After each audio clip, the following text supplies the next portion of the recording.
What if the best exercise to give you relief from your back pain was simply to do nothing? What if the fastest way to find some relief in this moment for where you are right now is to simply be with yourself, to be with the pain, to breathe into it, and to inquire of it what it wants, what it's about, what it needs.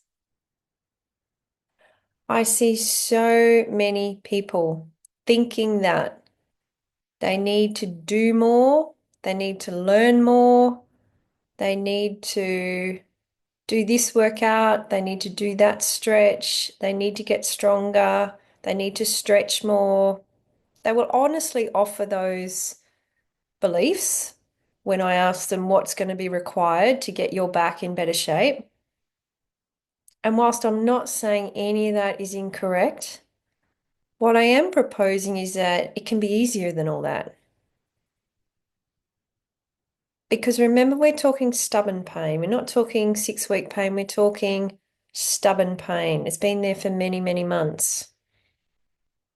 I'm assuming you've tried all that. If that's not working, then maybe we need to look at some other exercises that involve stillness. Because remember, when we choose to do nothing, we're actually choosing to do something. The something we're choosing is to be still, to be with ourself, and to tune into what our body is trying to communicate to us. Now, that sounds incredibly simple, but that is incredibly hard in today's world where we are peppered constantly, we are stimulated constantly with new knowledge, people wanting us, taking the kids here, getting that deadline done at work, showing up for the sports team at training even when you're not feeling like it. We have many demands on us.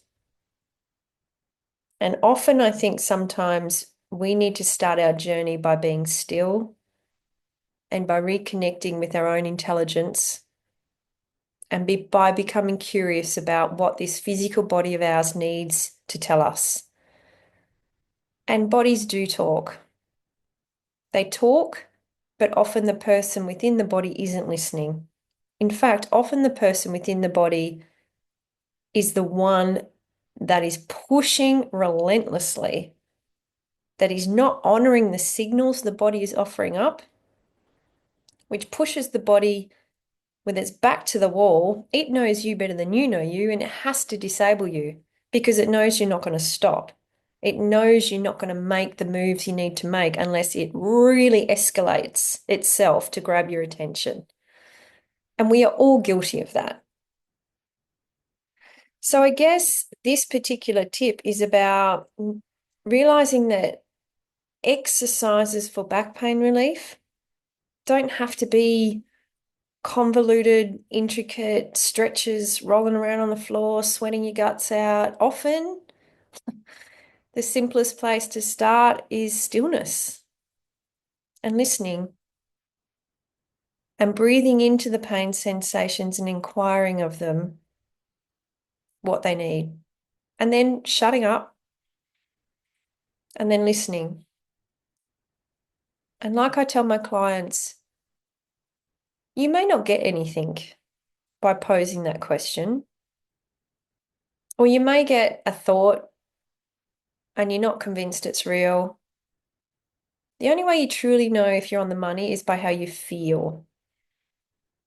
There'll be an emotional feeling to truth that is undeniable.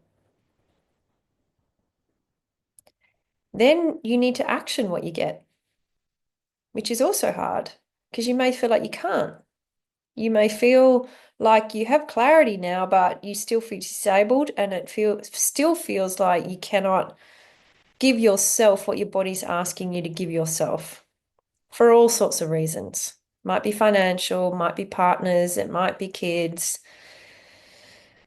But I want you to understand that's not the body's problem. That's a you problem.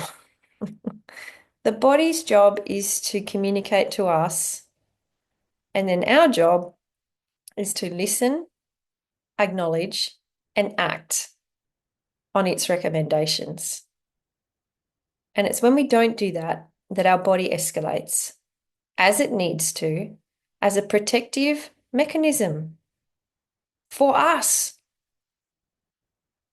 So, this interrelationship between you and your body is the exercise that I think, if you're in stubborn pain, is the most powerful place to start. And yes, it's uncomfortable. And yes, you might cry, or you may feel nothing and think it's a heap of shit, what I'm suggesting.